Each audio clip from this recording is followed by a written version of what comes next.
Salam, mən Xəlilova Yeganəm. 265 nömrəli məktəbdə fəaliyyət göstərirəm. Eyni zamanda TAİM-in informatika üzrə təlimçi müəllimiyəm. Bugün sizlərə Gənc İnformatika Müəllimləri Birliyinin başlatdığı hər həftə bir sınaq sertifikasiya dəstək marafonunun birinci sınağının izahını paylaşacağım. Birinci suala baxaq. Proqram icra edildikdə 578 ədədi daxil edilərsə, nə çap olunar? N bərabər input olduğuna görə girişdən daxil olunan ədəd sətr tipli kimi qəbul olunur. Yəni N-in qiyməti 5, 7, 8 sətr tipli olur. For x n dedikdə x-in qiyməti ilk dəfə 5, ikinci dəfə 7 və üçüncü dəfə 8 qiymətləri olur. Yəni x-in qiyməti, x-in hansı qiymətləri N-in içindəki hər bir x üçün baxırıq. Deməli, N-in qiymətini nə edirik? İlk əvvəl N bərabərdir N nöqtə replace. Burada x-in qiyməti 5 idisə, 5-i biz dəyişdiririk. 5-i int tipinə, tam ədədə çeviririk və üzərinə 3 əlavə edirik. Olur 8. 8-i string, yəni str8 yazdığımıza görə sətr tipə çevirir. Deməli, birinci addımda 578 ədədinin içərisindəki 5 simvolu 8 simvolundan əvəzlənir. Deməli, ədədimiz N ədədimiz olur. 8, 7, 8. Növbəti addıma keçirik. Növbəti addımda artıq x-in qiyməti 7-dir axı. Deməli, 7-ni, 7 simvolunu dəyişdirir nə ilə? 7 üstə gəl 3, 10. Sətr tipə çevirdi. 1 sıfırla dəyişdirdi. Və ədədimiz bu şəkilə düşdü. 8, 1, 0, yenə 8. Növbəti üçüncü addıma keçəndə artıq x-in qiyməti 8-dir. 8 simvolunu dəyişdirir. 8 üstə gəl 3, 11 və sətr tipə çevirəndə bu şəkildə, deməli, replace metodunu tətbiq eləyəndə replace metodu nə edir? Əgər 8 simvolu burada neçə dənə varsa, hamısını dəyişdirir. Yəni, tək birini yox, hamısını. Ona görə də burada 2 dənə 8 olduğuna görə hər ikisinin yerinə 1-1 yazırıq və ədədimiz bu şəkilə düşmüş olur. Düzgün cavabımız olur C variantı. Növbəti sualımıza baxaq. Aşağıdakı HTML kod fraqmenti web səhifədə hansı formada əks olunur? Yəni, biz burada teqlərimizi fərqləndirək. Birinci, baxırıq hansı teqə? Ən kənardan başladıq U teqi. U teqi nə edir? U teqi underline sözündən götürülüb alt çizgi deməkdir. Yəni, bu teqin daxilində olan hissələr alt çizgili yazılmış olur. Yəni, biz buradan alt çizgi işarəsini qeyd edirik. Yəni, burada açmasıdır bu teqin, bu da bağlamasıdır. Bu açıb bağlananacan ortada olan bütün simvollar alt çizgili yazılmış olur. Keçirik ikinci teqə. İkinci teqimiz hansı teqidir? İ teqidir.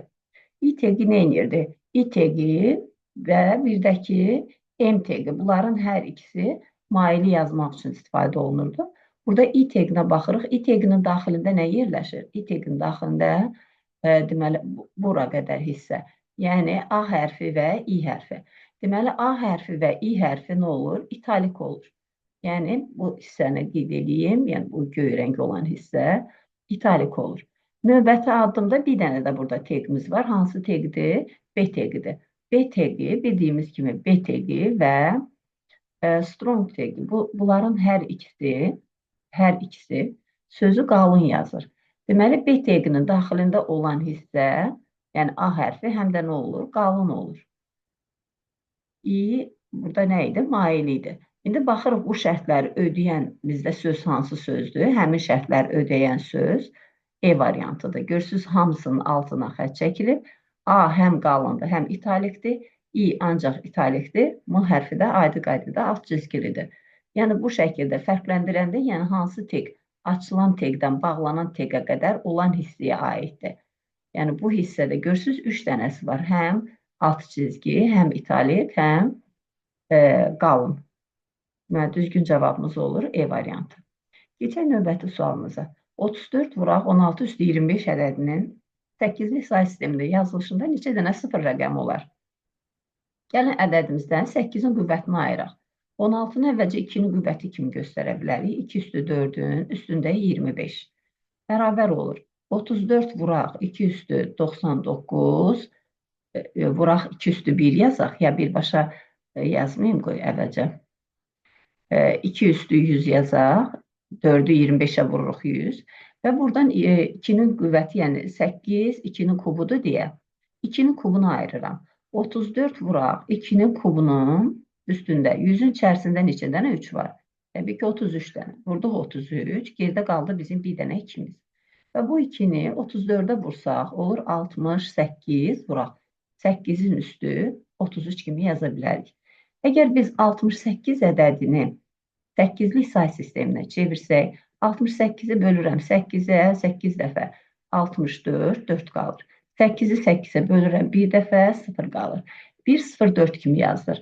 Bu ədədlərin hər ikisini mən 8-lik say sisteminə çevirsəm, 1, 0, 4 8-lik say sistemində vurulsun. Biz bilirdik ki, istənilən say sisteminin üstündə n, 1, arxasında n dənə 0 kimi yazılır. Say sistemin əsasını yazmışıqsa. 8-lik say sistemində də 8 üstü 33 nədir? 1, arxasında 33 dənə 0. 33 dənə 0. 8-lik say sistemində bu şəkildə yazılır. İstənilən say sistemində ədədi 1-ə vuranda elə ədədin özü alınır və sonundakı sıfırlarda əgər arxasında neçə dənə 0 varsa, o qədər 0 da arxasına yazılır. Məsələn, adi onluq say sistemində necə? Biz 25-i 1000-ə vururuq, yazırıq 25, arxasında 3 dənə 0. 8-lik say sistemində də eyni qayda ilə 1,04-ü biz 1 arxasında 33 dənə 0-a vururuqsa, alınır 1,04, arxasında 33 dənə 0. Nəticədə bizdə neçə dənə 0 olur? 33 dənə burada və bir dənə də 0 burada var. Cəmi 34 dənə bizim sıfırımız olur. Deməli, düzgün cavab B variantı olur. Verilmiş proqram fraqmenti icra edilən zaman 192 ədədinin çap olunması üçün klaviaturadan daxil edilə biləcək ən kiçik ədədi müəyyən edin. Bu tip suallarda müəllimlər, biz dövrdə qalma şərti və dövrdən çıxma şərtinə baxırıq. Və ilk əvvəl, baxaq bizim dövrümüz neçə dəfə davam eləyir. A-nın başlanğıc qiyməti 3 idi. Mən baxıram sonda A-nı çap eləyir və A hər addımda 2 dəfə artır. Deməli, A-mız 3 idi, 192 olubsa, 3-ü mən neçə dəfə 2-yə vursam, 192 alaram. Əvvəlcə bunu tapaq. Buradan 2 üstü n 64 olur. Deməli, n-imiz 6-dır. Yəni, dövrümüzün gövdəsi 6 dəfə təkrarlanır. 6 dəfə təkrarlanırsa, bu halda dövrün sonunda, yəni 6 addımdan sonra A-nın qiyməti olur 192, yəni n bərabərdə 6 addımdan sonra. B-nin qiyməti isə olur B üstə gəlinsin. Hər addımda 4 gəldiyinə görə 6 addıma 6 vur 4, 24 əlavə eləmiş oluruq. Deməli, bu dövrdən çıxmalıdır. Düzdür, 6 addım keçəndən sonra dövrdən çıxması üçün A B-dən kiçik yox, böyük bərabərdir B olmalıdır. Yəni, 192 böyük bərabərdir B üstə gəl 24 olmalıdır ki, biz dövrdən çıxaq. Bu oldu dövrdən çıxma şərti. Dövrdə qalma şərtini nə edirik? Yəni, axırıncı dəfə 6-cı addımda dövrdə qalması üçün nə olmalıdır? Onda biz n bərabərdir 6 yox, 5 addım üçün, yəni bir addım əvvələ baxıram. Onda A-nın qiyməti nə olur? Axırıncı dəfə 192-dən 2 dəfə kiçik olur. Yəni, 96 idi. B-nin qiyməti isə B üstə gəl 20 idi. Və bu addımda, yəni bu dövrdə qalma şərti olsa, bu dövrdə çıxma şərti olsa da, indi dövrdə qalması üçün A B-dən nə olmalı idi? Kiçik olmalı idi. Yəni 96 kiçik olmalı idi, B üstə gəlinsin 20-dən. Burada B-nin qiyməti böyük olur 76-dan, 20-nin sol tərəfi keçirsəm, burada B bərabər olur 168-dən. Deməli, B-nin qiyməti dəyişir 76 ilə 168-in arasında. Bizdən ən kiçik soruşduğuna görə bu şərti ödəyən ən kiçik ədəd 77 olur. Əgər ən böyük soruşsa 168 götürərdik, amma bizdən ən kiçiyi soruşur. Deməli, bu halda biz nəyə baxırıq? 1. Dövrdən çıxma şərti, 2. Dövrdə qalma şərti. Bunlardan birində ən böyüyü tapmaq olur, o birində ən kiçiyi tapmaq olur. Növbəti addıma baxsaq, raster qrafik fail üzərində aşağıdakı dəyişikliyi yaparıq. High Color rəng modelindən Smyk rəng modelinə çevrilib, piksellərin sayı 6 dəfə azalıb. Bilirik ki, qrafik informasiyanın həcmi bərabərdir. A vuraq B vuraq N. N burada rəng dərinliyidir. İndi ilk dəfə bizdə High Color rejimində rəng dərinliyi 2 bayt olur. Deməli, həcmimiz nə idi? 2AB byte. İndi keçirik ikinci hala. İkinci halda nə edib? AB-ni 6 dəfə azaldıb. AB piksellər sayıdır. Deməli, AB-ni yerinə yazırıq. AB bölək 6. N SMIC modelində rəng dərinliyimiz olur 4 byte. Vururuq 4 byte-a. Nə alınır? 2AB bölüsün 3. Deməli, əvvəl bizim həcmimiz nə idi? 2AB idi. İndi oldu 2AB bölünsün 3. Deməli, necə oldu? 3 dəfə azalmış oldu. Növbəti sualımıza baxaq. Əgər qrafın 18 təpəsi 27 tili varsa və bu tillərdən 6 dənəsi qövs olarsa, qonşuluq matrisində neçə ədəd sıfır rəqəm olar? Bilirik ki, qonşuluq matrisi qurarkən neçə dənə təpəmiz varsa, həmin sayda sətr, həmin sayda da sütun götürülür. Yəni 18 sətr, 18 sütun götürürük və biz onların kəsişməsinə 0 və ya 1 yazırıq. İndi bizdə 18 vur 18, yəni 18-in kvadratlı sayda bizim xanamız olur qonşuluq matrisində. Bəs görək, indi bunlarda bizdə neçə dənə 1 var? Əgər bizdə tillər 2 istiqamətlidirsə, onda məsələn, belə götürək qısa bir formada. Tutaq 2 dənə təpə götürmüşəm mən. A təpəsi, bir də B təpəsi. Əgər A təpəsindən B təpəsinə yol varsa, yəni A təpəsindən B təpəsinə, biz ona 1 yazırıq. Əgər tildirsə, onda B-dən də A-ya yol olur. Yəni 2 istiqamətlidirsə, buna 2 dənə 1 yazmış olur. Amma qövs nədir? Qövs istiqamətlənmiş biz tilə deyirdik. Orada bir istiqamətə yol olanda, o bir istiqamətə yol olmurdu. Yəni A-dan B-yə yol varsa deyirik, B-dən A-ya yol yoxdur. Onda bura bir dənə 0 düşür. Deməli, hər bir qövsümüz bir dənə 1 ilə göstərilir. Yerdə qalan tillər 2 istiqamətli olduğuna görə 2 dənə 1 ilə qeyd olunur. 27 tilin 6 dənəsi qövs olduğuna görə 21 dənəsi 2 istiqamətlidir. Burada 2 dənə 1 var. Üstə gəlirik 6 dənəsində 1 dənə 1 olur. Deməli, olur 48 dənə bizim 1-imiz. 48 dənə 1 varsa, gerdə qalan xanalardakılar 0-dır. Ona görə 324-dən 48-i çıxırıq. Qalır 276 dənə 0-ımız. Düzgün cavab olur B variantı. Növbəti sualımıza baxaq. Doğru təklifləri seçmək lazımdır. RAM xarici yaddaş qurusudur. Təbii ki, bu yanlışdır. RAM ana lövhənin üzərində yerləşir, daxili yaddaş qurğusudur. Kontrol düyməsi xidməti klavişlər qrupuna aiddir. Bu düzgündür. Home düyməsi funksional klavişlər qrupuna aiddir. Xeyr, funksional klavişlər F1-dən F12-yə kimidir. Home düyməsi, End düyməsi, Page Up, Page Down, bunlar kursoru idarə etmə klavişləridir. Ona görə də yanlışdır. Monitorun ölçüsü dedikdə onun diaqonal uzunluğu nəzərdə tutulur. Bəli, bu da düzgündür. Shift düyməsi cari böyük hərfləri yazmaq üçündür. Bu da düzgündür. Deməli, düzgün cavabımız olur 2, 4, 5. Yəni A variantı. Keçək növbəti sualımıza. Proqram icra edilərkən klaviaturadan 5 ədədi daxil edilərsə nəticə nə olar? 5 daxil olursa, bizim burada görürsünüz, funksiyadan istifadə olunur. Yəni, alt proqramdan istifadə eləmişik. Bu hissə hələ gözləyir. Bizim proqramımız buradan başlayır. N bərabərdir int input. N-in qiyməti oldu 5 və biz nəyə müraciət edirik? F5-ə. Gəlirik F5 funksiyasını çağırırıq. F5. F5 nəyə bərabər olur? 5 gəlir yoxlayır. 5 3-dən kiçikdirmi? Xeyr. Deməli, nəyi qaytarır? F5-dən 1 çıxıram 4, 5-dən 2 çıxıram 3 və burada da yerinə 5 yazıram. Deməli, qaytarır F4, üstə gələk F3 və alınan nəticəni vurur 5-ə. Keçirik, indi mən burada F4-ü bilmirəm axı. F4 rekursiv funksiya deyirik biz buna. Özünü çağıran funksiya. Yəni F4 artıq gedir X-in yerinə 4 yazırıq. İndi F4 üçün davam edirik. F4-ün qiymətini tapmaq üçün X-in yerinə 4 yazdıq. 4 3-dən kiçikdirmi? Xeyr. Keçdik hara? Aşağı sətrə. Yəni bu şərt ödənmədi. 4-ün yerinə, X-in yerinə 4 yazsaq, nə alınır? Deməli, F4 bərabər olur. F3, üstə gələk F2 və alınan cavabı vururuq 4-ə. İndi baxırıq, burada F3-dən F2 var. Hələ də bunların qiymətini bilmirəm. İndi gəlir X-in yerinə 3 yazıram.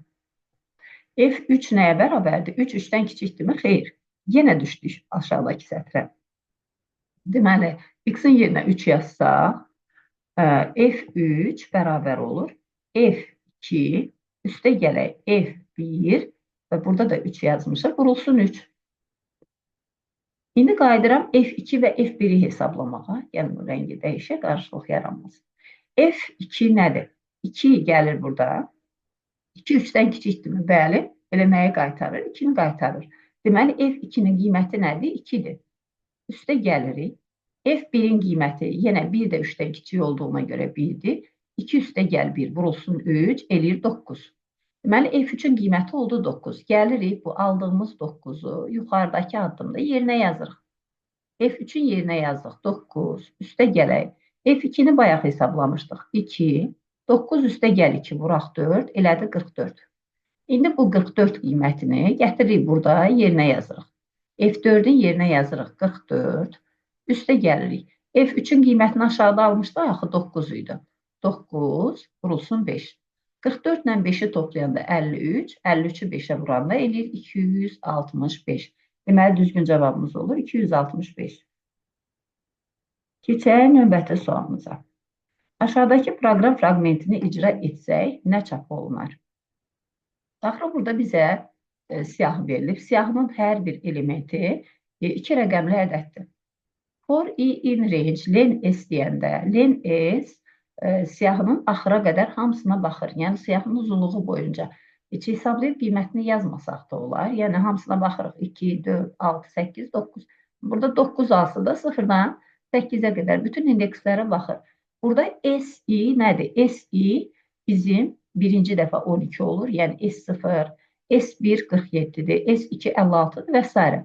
Yoxluyur. Əgər mən həmin elementi, yəni S-ini ona böləndə alınan qalıq, ona tam bölmədən alınan nəticədən kiçikdirsə, ona bu 2 rəqəmli ədədi ona böləndə alınan qalıq bizə verir onun təkliyini. Məsələn, tutaq 12-ni, mən böləndə ona nə verir bizə? 2 verir. Biraz səliqəsiz oldu. Ona böləndə nəticə 2 verir. 12-ni tam böləndə ona 1 verir. Yəni, bu tam bölmə bizə onluğu qaytarır, bu isə təkliyi qaytarır. Deməli, biz nəyi yoxluyuruq? Əgər təklik onluqdan kiçikdirsə, həmin elementin indeksini K dəyişənində cəmləyirik. Baxaq görək bizdə hansı elementlərdə təklik onluqdan kiçikdir. Birinci ödənmir, ikinci ödənmədi. Baxırıq hansında deməli, onluq təklikdən böyük olan axtarırıq da biz. Yəni, təklik onluqdan kiçik olan. Hansında 8, 1, yəni 81-də onluq 8-dir, təklik 1-dir. 1 8-dən kiçikdir, deməli, burada ödənir. Sonra 7, 3 burada ödəndir. Çünki onluğu 7-dir, təkliyi 3-dür. Bir də 93-də 9 ilə 3, 9 3-dən nədir? Böyükdür. Bir də burada ödənir. İndi qaldı bunların indekslərini tapmaq. Deməli, indekslər siyahıda necə idi? 0-dan başlayıb nömrələnirdi. 0, 1, 2, 3, 4, 5, 6, 7, 8. Deməli, bizdə hansıları cəmləyirik? Deməli, 81-in indeksi 5-dir, 73-ün indeksi 6-dır, 93-ün indeksi isə 8-dir. 5, üstə gəl 6, üstə gəl 8. Bu da elədi 19. Düzgün cavabımız A variantı olur. Növbəti sualımıza baxaq. Proqram fraqmentini icra etsək, nəticə nə olar? Burada baxırıq bizim dövrümüz davam eləyir. İnin 1-dən 11-ə kimi, 11 daxil olmamaqla, yəni 1-dən 10-a qədər qiymətləri üçün. Baxırıq, ini yazıram mən. İnin burada hansı qiymətlərini götürürəm? Alt-alta yazıram. 1, 2, 3, 4, 5, 6, 7, 8, 9 və 10 qiymətləri üçün hamısına baxırıq. Biz görək burada S-in qiyməti harada dəyişir? Burada bizim 2 dənə if operatorumuz var. Birinci if tamam budaqlanmadır. İkinci tam, deməli, çox variantlıdır. Amma bu ikincidə 3 dənə sətir olsa da bunlardan ancaq biri yerinə yetirilir. Ya bu, ya bu, ya da bu. Üçüncü isə S bərabər S üstə gəl I var. Bu sətir şərtlərdən asılı olmayaraq həmişə icra olunur. Deməli, bir dəfə birinci baxaq 3-dən böyük olan hallara. 3-dən böyük olan hallar hansılardır?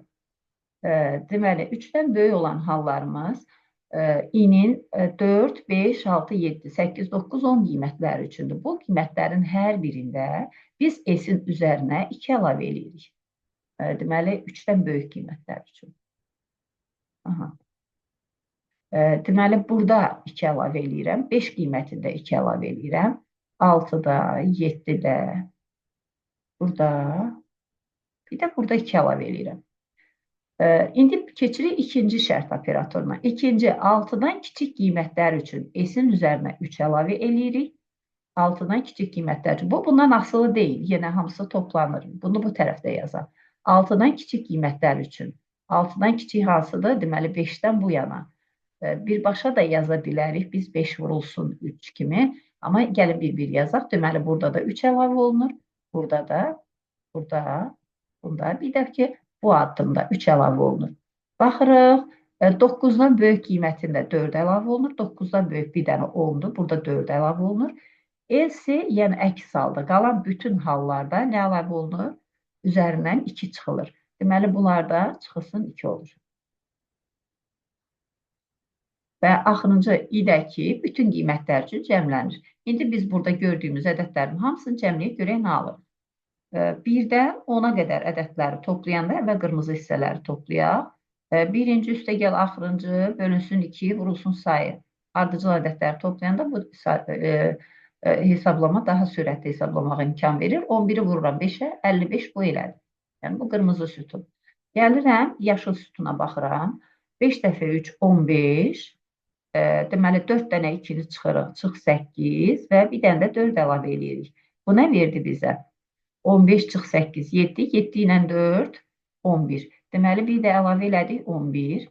Üçüncü göy tərəfə baxırıq, göy sütuna. 1, 2, 3, 4, 5, 6, 7 dənə 2-miz toplayırıq. Deməli, bir də əlavə edirik 14. Bunların hamısını cəmləsək 0, bu da eləyir 8. Deməli, biz cəmi S-in son qiymətini alınır, 80 alınır. Düzgün cavabımız olur C variantı. Keçək növbəti sualımıza. Avtomatik qurğu 5 rəqəmli ədədlər düzəldir. Bu ədədin ilk iki rəqəmi, dördlük say sisteminin rəqəmləri, digər 3 rəqəm isə altılıq say sisteminin rəqəmləridir. İndi baxaq və bizdən soruşur ki, neçə belə cüt ədəd düzəltmək olar? Birinci ilk 2 xanaya baxaq. Dördlük say sisteminin rəqəmləri 0, 1, 2, 3-dür.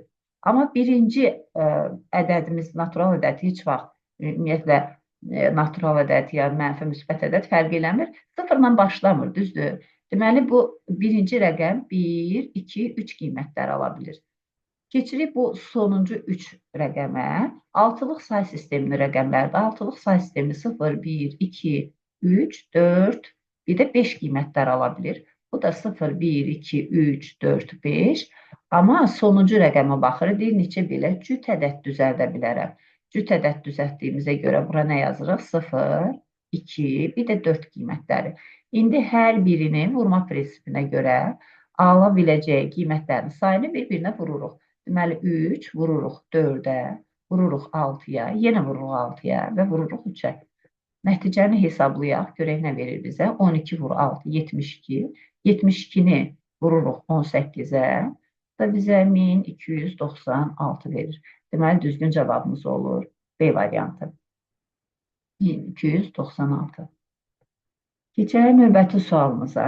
Alqoritmin nəticəsini müəyyən edin. Baxırıq, burada E-nin başlanğıc qiyməti 223-dür. Və bizim dövrdən çıxma şərtimizə baxaq. Nə qədər ki, M N-dən kiçikdir, biz M-in üzərinə 3 əlavə edirik, N-in üzərindən 3 çıxırıq. Biz baxaq görə bizim dövrümüz neçə dəfə davam edir? Fərz eləyək ki, mənim dövrüm x dəfə davam edir. X dəfə davam edirsə, x addımdan sonra M-in qiyməti hər addımda 3 vahid artdığına görə x addımdan sonra 3x olar. E-nin qiyməti başlanğıcda nə idi? 223 idi. Hər addımda 3 vahid azaldığına görə 223 çıxılsın 3x olur. Və biz dövrdən çıxanda M N-dən kiçik olanda dövrdə qalır. Dövrdə çıxma şərti bunun inkarıdır, düzdürmü? M çıxılsın E-nin inkarı M böyük bərabərdir E şərtidir. Yəni 3x böyük bərabərdir 223 çıxılsın 3x. 6x böyük bərabər olur 223-dən. X böyük bərabərdir 223-ü 6-ya bölürük. Deməli, neçə dəfədir? 3 dəfə. 3 dəfə 6, 18, qalır 4, 43-cü əlində 6, 32 dəfə, qalır 1. Deməli, x böyük bərabərdir 37,6-da 1. İndi x biz nəyə demişdik? Dövr sayına. Dövrün sayısı natural ədəd olduğuna görə, deməli, dövrümüz neçə dəfə davam eləyir? 38 dəfə davam eləyir. 38 dəfə davam elədiyinə görə e-nin son qiyməti nə olur? 223 çıxılsın 3 vuraq 38. Da bizə verir 223 çıxılsın. 3'ü vuranda 38'ə 90, bu da 24, yəni 114 elədi və bərabərdir 109'a. Deməli, düzgün cavabımız nə olur? C variantı olur. Növbəti sualımıza baxaq. Təkliflərdən yanlış olanları seçin. Antivirus proqramları tətbiqi proqramlara aiddir. Bu yanlışdır. Translyator proqramı maşın dilinə çevirən proqramlardır. Translyator maşın dilinə çevirən proqramlardır. Bəli. Elektron cədvəl tətbiqi proqramlara aiddir. Bu düzgündür. Browser sistem proqramlarına aiddir. Xeyr, browser nədir? Tətbiqi proqramlardır. Yanlışdır.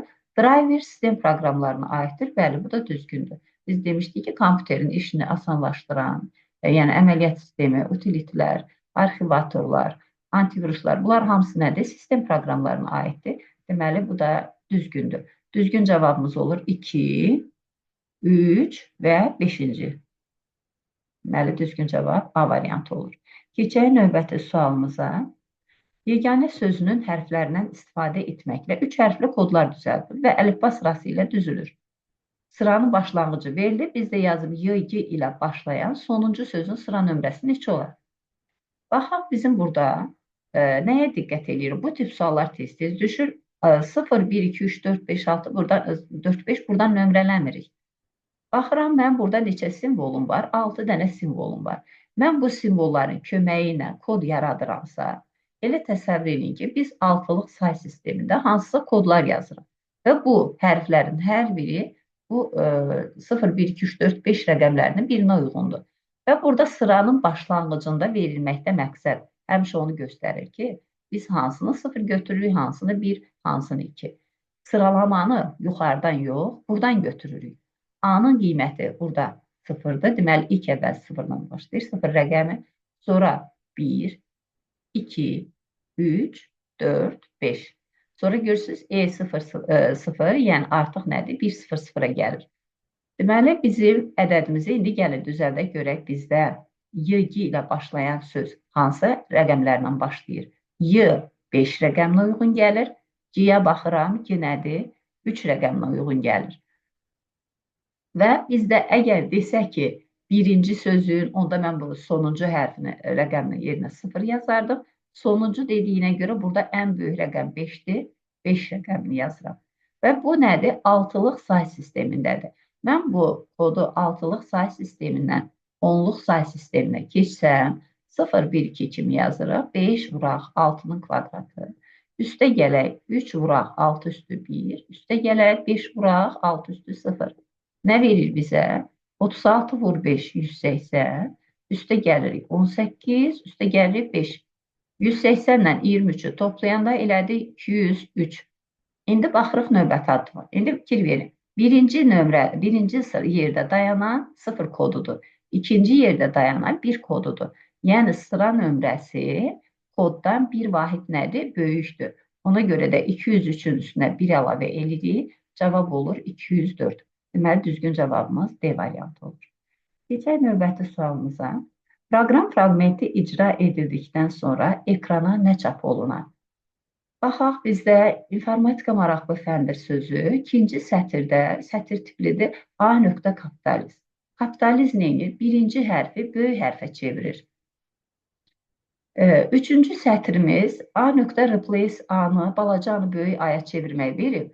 Amma fikir verin, biz demişdik, sətir dəyişilə bilməyən obyektdir.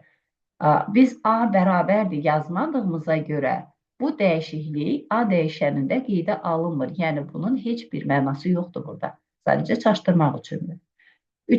Dördüncü sətrə baxaq. A bərabərdir A nöqtə replace. Balaca N hərflərini böyük N hərfindən əvəzləyir. Balaca N hərfi burada var. Burada var. Bir də ikinci hərfimizdir. Aha. Sonra C dəyişənini 0 götürüb, for x in A deyəndə bunu bayaq da demişdik. Sətir tipli obyektlərdə və siyahılarda for x in A deyəndə x hər dəfə o sətrin içərisindəki bir simvolun qiyməti olur. Yəni bir dəfə i hərfi, sonra n, sonra f və s. İndi baxaq şərtimizə. Burada şərtdə bir xırdalıq var.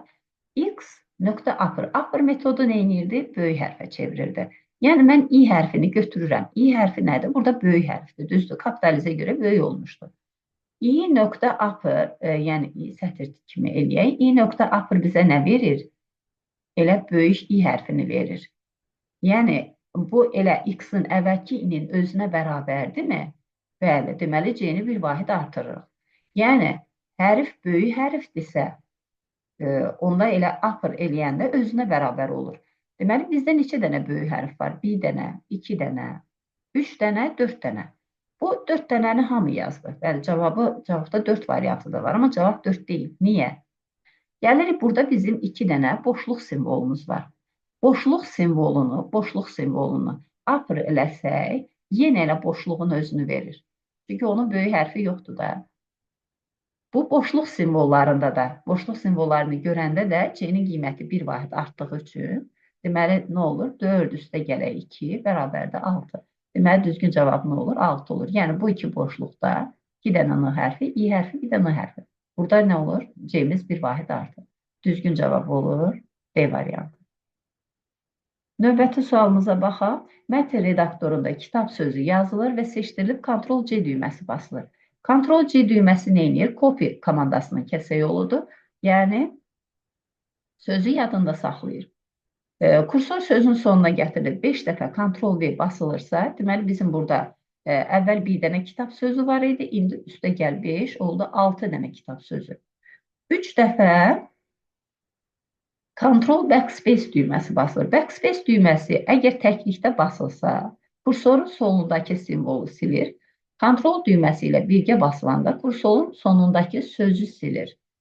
Deməli, Ctrl Backspace düyməsi 3 dəfə basıldığına görə 6 çıxılsın 3, qalır bizdə 3 dənə kitab sözü. Sonra Ctrl A verəndə, Ctrl A all sözünü qısaldılmışıdır. Yəni, hamısını seçir. Yəni, 3 dənə kitab sözünü seçdi. Ctrl X nədir? X, qayçı işarəsi kimi yadda saxlamaq olar. Cut komandasının kəsə yoludur. Yəni, hamısını kəsdi.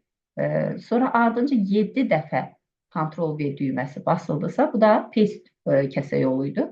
Deməli, biz nə elədik? 7 dəfə, hər dəfə 3 dənə kitab sözünü yazdıq. 7 vuraq 3 bərabərdir 21. Deməli, nəticədə 21 dənə kitab sözü yaranmış olur. 17-ci sualımıza baxaq. Axtarış sistemində açar sözlərə görə tapılan səhifələrin sayı verilib. Fizika, riyaziyyat açar sözünə uyğun axtarışın nəticəsini müəyyən edin. Biz bunu iki üsulla yerinə yetirə bilərik. Bir, Venn diaqramının köməyi ilə, ikincisi düsturun köməyi ilə.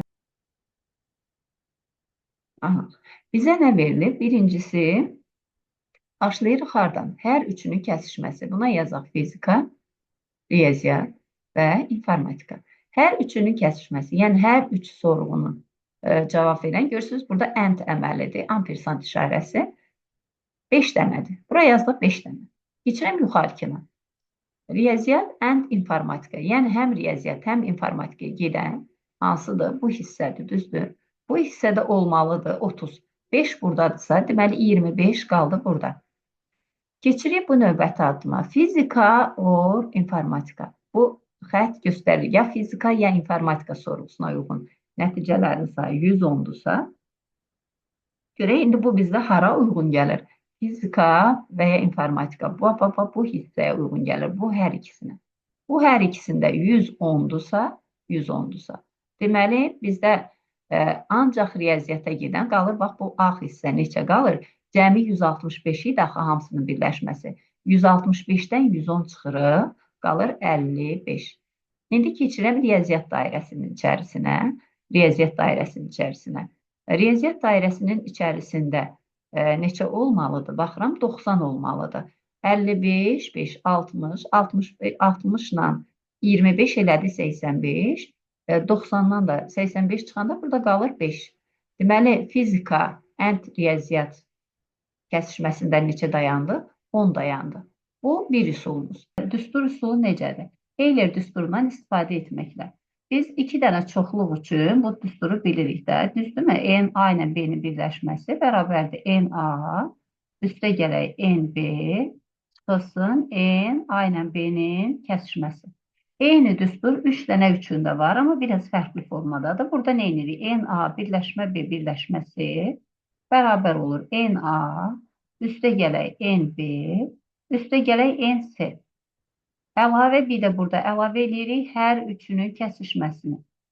Yəni, tək sayda olan kəsişmələri toplayırıq, üzərindən çıxırıq, cüt sayda olan kəsişmələri. N, A ilə B-nin kəsişməsi, A ilə C-nin kəsişməsi və B ilə C-nin kəsişməsi. Yəni, düsturun uzun görünməyinə baxmayın, rahat yadda qalır. Təklərin sayından cütlərin sayını çıxıraq. İndi gələk verilənləri yerinə yazaq. A, B, C, tutaq ki, biri riyaziyyatdır, biri informatikadır, biri də fizikadır. Aha. Deməli, hər üçünün birləşməsi bizə nə verir? 165. 165 bərabərdir. N-A 50-dir. Üstə gəlirik. N-B 90-dır. N-C-miz də 100-dür. Üstə gəlirik, hər üçünün kəsişməsi 5-dir. Çıxırıq nəyi? Çıxırıq A ilə B-nin kəsişməsi. Yəni, hər ikisinin kəsişməsi nədir? 30-dur. İndi qaldıq burada fizika və informatikanın kəsişməsi nədir? Baxıram, təkcə fizika 50-dir, təkcə informatika 100-dür. Toplayanda 150 edir, amma birləşməsi 110-dur. Elə bu yuxarıdakı qaydada 100 ilə 50-ni toplayırıq, üstündən nə çıxırıq? 110 çıxırıq, qalır 40. Deməli, A ilə B-nin kəsişməsi, bunlar bir-birindən bu şəkildə əlaqədədir də, Euler düsturuna görə. Deməli, gəlirik fizika və informatikanın kəsişməsinə. Fizika və ya informatika 110-dur, amma təkcə fizika ilə informatika nədir? 150-dir. 150-də 110 çıxıram. Niyə bu çoxalındı? Çünki hər ikisinin kəsişməsi deməli neçədir?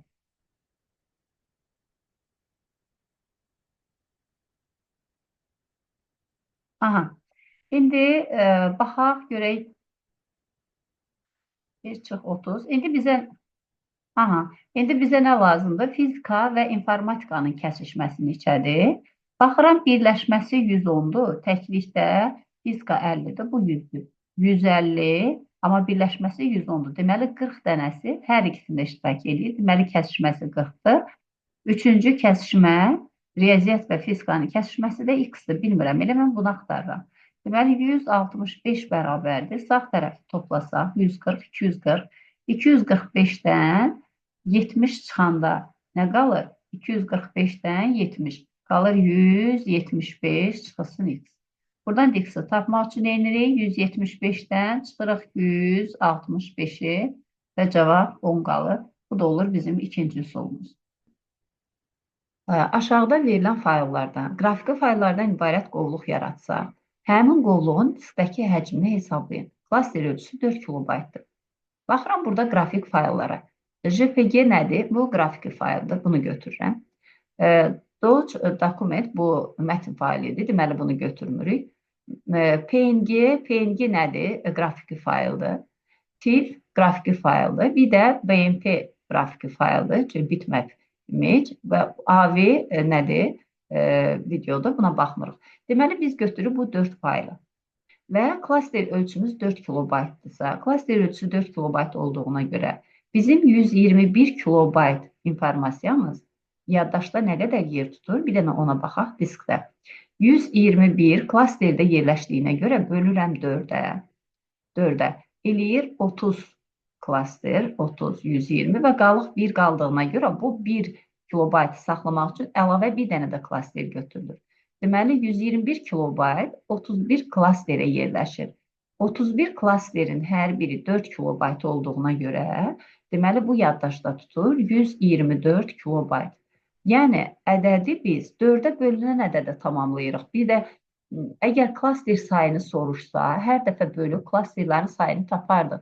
Amma bizdə artıq bildik ki, niyə 4-ə bölünən ədədə tamamladıq? Çünki sonuncu qalıq qalsa, biz onun üzərinə əlavə edib 4-ə bölünən ədədə tamamlayırıq. Yəni, 4 kilobayt yer tutduğuna görə. İndi keçək 47-yə. Da bir də bölməyə ehtiyac yoxdur. 47, deməli, 47 4-ə bölünmür, 3 qalır deyə qalıq. Deməli, yaddaşda nə qədər yer tutur? 48 kilobayt tutur. Yəni, 4-ə bölünən ədədə tamamladıq. 190, 4-ə böləndə qalıq 2 qalır. Deməli, üstünə 2-ni toplayıram. Yaddaşda tutur 192 kilobayt. 154, 154. 4-ə böləndə qalıqda 2 qalır. Deməli, 2 kilobayt da əlavə edirik həmin qalığın üzərinə ki, 4-ə bölünsün. Olur 156 dəqiqə. 156 kilobayt. Və alınan cavabları toplayıram. Görə bizdə həcm nə qədər olur? 4, 48-i də biraz bu tərəfdə yazaq. Aha. 4, 8, 12, 12 ilə 8, 20, 0 yazırıq 2 yadda.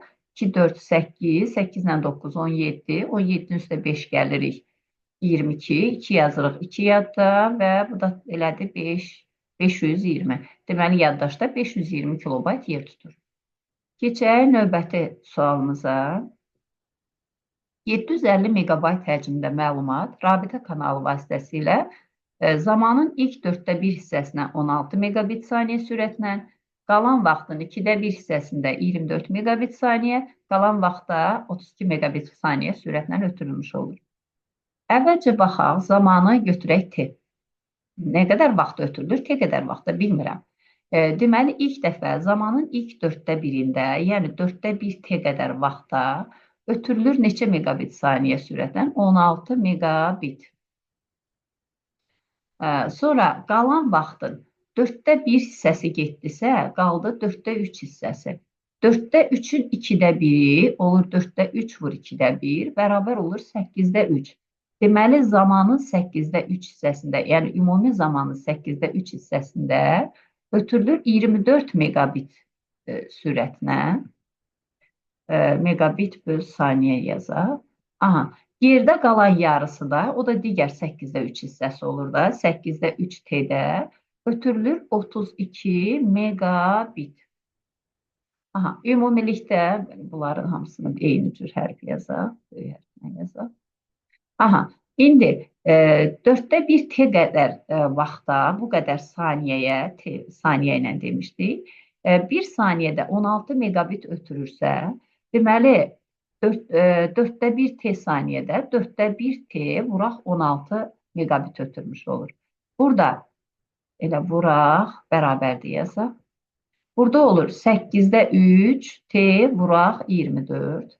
Burada olur deməli 8-də 3 T vuraq 32. Bərabərdir. 4 ilə 16 ixtisar edir, olur 4 T. Burada olur 8 ilə 24 ixtisar olur, qalır 9 T. Burada da olur 32, 8 ilə ixtisar olur 4, 4 dəfə 3, 12 T. Deməli, bu qədər nədir məlumatımız? Bunların hamısı megabitlə verilir. Nəticə megabitdir. Megabit. Və bunların cəmi nəyə bərabərdir? 4T, üstə gələk 9T, üstə gələk 12T, bərabərdir. Ümumi neçə megabit ötürmüşdük? 750 megabayt ötürmüşdük. Bu 750 megabaytı megabitə çevirəndə vururam 8-ə, cavab olur megabitlə. Bizdə sol tərəf nə verir? 25T bərabər olur 750 vuraq 8. Buradan T-ni tapırıq. T bərabərdir. 25 ilə 750 ixtisar oldu. Bu da qaldı 30, 240 saniyə. Cavablara baxıram. Cavabda bizdə nə ilə verilib? Dəqiqələrlə verilib. 240 saniyəni də bölürəm 60-a, verir bizə 4 dəqiqə. Deməli, düzgün cavabımız olur A variantı. Növbəti sualımıza baxaq. Verilmiş məntiqi tənliyin neçə həlli var? Bu məntiqi təni həll etmək üçün əgər biz doğruluq cədvəlini qursaq, imtahanda vaxtımız gedir. Bunun qısa yolu nədir? İmplikasiya əməlinin doğruluq cədvəli necədir? İmplikasiya əməlinin doğruluq cədvəli A implikasiya B-nin doğruluq cədvəlində bizdə həmişə 0, 0 olanda da 1 olur, 0, 1 olanda da 1 olur, bir dənə 1, 0 olanda 0 olur. Yəni, bircə dənə bizdə 1, 0 olanda nəticə nə olur? 0 olur.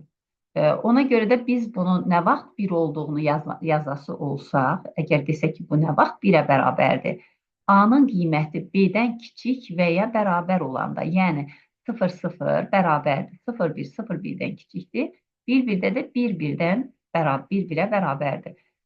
İndi nəticənin 1 olması üçün A kiçikdir, bərabərdir, B olmalıdır birinciyə görə. Vurma əməlidir və, yəni eyni zamanda həm də B C-dən kiçik olmalıdır axı. Yazıram B kiçik bərabərdir C-dən. C-dən D-yə implikasiyanı da bunu da 1 olması üçün, yəni C kiçik bərabərdir, D şərti ödənməlidir. Yəni bunların hər üçü ödənməlidir ki, nəticə 1 olsun. Çünki konjunksiya əməlinin nəticəsi o vaxt doğru olur ki, bu vuruqların hamısı doğru olsun. İndi gələk bu şərti ödəyən ədədləri yazaq da, bir qalanları ehtiyac yoxdur yazmağa. Bu nə vaxt ödənir? Hər üçü, hər dördü də 0 olanda. D 0 olub, bunların D 1 olub, ABC 0 olanda. D də 1, C də 1, bunlar 0 olanda. Yəni bir sağdan birlər artırırıq. Aha, bir də bu halda. Neçə mümkün variant oldu? 5 mümkün variant oldu. Deməli, tənliyin 5 həlli var. Keçirik növbəti sualımıza. Proqram icra edilərkən ekrana hansı ədəd yazılır? Bu Outlogo proqramından söhbət gedir. Baxaq, burada nəyə diqqət edirik? Biz X dəyişəni və Y dəyişəni təyin olunub. Deyir, əgər X Y-dən böyükdürsə, X 7-8-dən böyükdürmü? Xeyr, deməli şərt ödənmir. Şərt ödənmədiyinə görə biz hara keçirik? Əks haldaya keçirik. İndi keçdik əks haldaya. Burada bizim iç-içə dövr var, yəni 2 dənə dövrümüz var. İlk dəfə baxıram mən X-in qiymətinə. X-in qiyməti neçə dəfə təkrarlanır? Bir böyük dövrdə, yəni kənar dövrdə 3 dəfə təkrarlanır və içərisində bu da 2 dəfə təkrarlanır. Deməli, bizim X bərabərdir, X çıxılsın 2 komandamız 3 vur 2, 6 dəfə təkrarlanmış olur. X-in başlanğıc qiyməti 7 idi. Mən 7-nin üstündən 6 dəfə 2 çıxıram. Yəni 6 vur 2-ni çıxıram. 7 çıx 12, X-in qiyməti olur -5. Keçək indi Y-ə baxaq. Baxın, Y ancaq hansı dövrün içərisindədir? Ancaq təkrarla 3-ün içərisindədir. Buna aid deyil. Deməli, 3 dəfə təkrarlanır və mən Y-in qiymətini 3 dəfə 2-yə vururam. Y-in qiyməti nə idi? 8 idi. 8-i 3 dəfə mən 2-yə vuranda elədi 64. Və son nəticədə bizdə nəyi çap edir? X üstə gəl Y-i çap edir. -5 üstə gəlinsin 64, bizə verir 59. Deməli, düzgün cavabımız olur C variantı. Keçək növbəti sualımıza. 6 bitlə kodlaşdırılan ən böyük və ən kiçik natural ədədin cəminin 16-lıq say sisteminə çevrilməsindən alınan ədəd.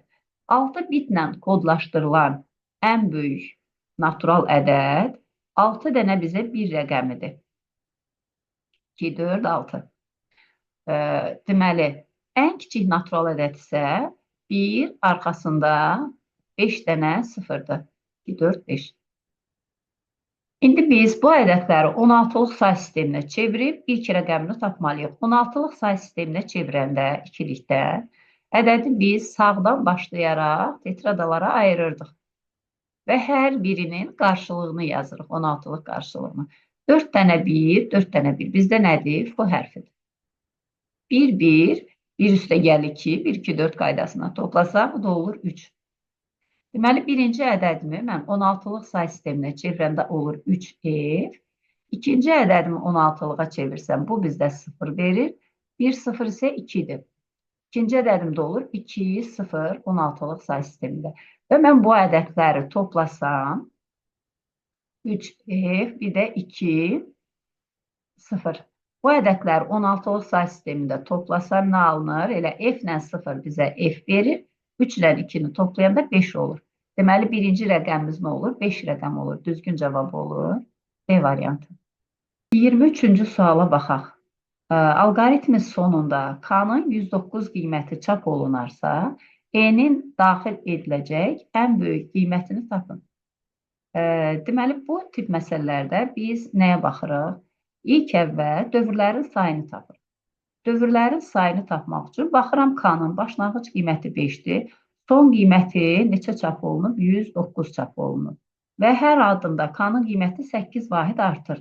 Deməli, 5 üstə gələk. Deyirəm, mən görüm neçə dəfə mən 8 əlavə eləsəm 5-in üzərinə 109 alınır. Buradan 8x bərabər olur 104-ə, x bərabər olur 13-ə. Deməli, bizim dövrümüz 13 dəfə davam edib. İndi baxaq S-in qiymətinə. S-in başlanğıc qiyməti nə idi? 36 idi. Hər addımda biz n qədər artırdığımıza görə 13 addımda 13 n qədər artır. O sonuncu dövr bitəndə S-in qiyməti 36 üstə gəl 13 n olur. Və dövrdən çıxması üçün artıq növbəti dəfə dövr davam etməməsi üçün deməli 36 üstə gəl 13 n yox şərtini ödəməlidir. Yəni 2025-dən kiçik olmamalıdır. Kiçik olmaması üçün böyük bərabərdir 2025 şərtini yazırıq. Yəni bu olur dövrdən çıxma şərti və bir dəfə də baxaq dövrdə qalma şərtinə. Çünki burada bizdə birində ən böyük alınır, birində ən kiçik qiymət alınır. Biz bu halda 13 böyük yazdığımıza görə bu haldan biz nəyi tapırıq? Ən kiçik qiymətini tapırıq, amma bizə ən böyük lazımdır. Ən böyük qiymətini hardan yazıram? Dövrdə qalma şərtindən. Qalma şərti nədir? Yəni sonuncu dəfə 13-cü, 12-ci dövr bitir, axırıncı dəfə dövrə daxil olanda hansı şərt ödənir? Yəni biz x-in burada addımların sayını 13 yox, ondan bir dənə eksik. Yəni 12 addım üçün baxırıq eyni şərtlərə. 12 addımdan sonra S-in qiyməti olur 36, üstə gələk 12 n və dövrdə qalması üçün kiçikdir 2025 şərtin olmalıdır, ödənməlidir. Buradan 12 n kiçik olur. 2025-dən 36 çıxanda qalır 1989. Deməli, n kiçik olur. 1989-u bölürük 12-yə. 19-un içərisində 12 bir dəfə qaldı 7. 78-də 12 deməli neçə dəfə olur? 7 dəfə, yox 6 dəfə. 12, 72 qaldı 6. 69-un içərisində 12 5 dəfədir. Oldu 60, qaldı 9. Deməli, en kiçik olur 165 tam 12-də 9. Və bu şərti ödəyən ən böyük ədəd hansıdır? Çünki bizdən hansını soruşur? Ən böyük qiyməti soruşur. Ən böyük ədəd 165-dir. Deməli, düzgün cavabımız 165 olur. Növbəti sualımıza baxırıq. Deməli, 8 üstü x plus 2-ni 4 üstü x plus 1-ə kilobitdən, kilobit 32 megabayta bərabərdirsə, burada nə edirik? Bu tərəf kilobitləndir, sağ tərəf megabaytı kilobitə çevirək. İndi mən megabaytdan kilobitə çevirmək üçün nə etməliyəm? Birinci baxırıq, megadan kiloya keçirəmsə, addımlarla gedəndə, deməli, əvvəlcə kilo gəlir, sonra mega gəlir. Deməli, mega kilodan 2 üstü 10 dəfə böyükdür. Deməli, mən birinci dəfə 2 üstü 10-a vururam. Və ikinci baxıram, baytdan bitə çevirirəm. Baytdan bitə çevirirəmsə, 1 bayt 8 bit olduğuna görə 8 də 2 üstü 3-dür.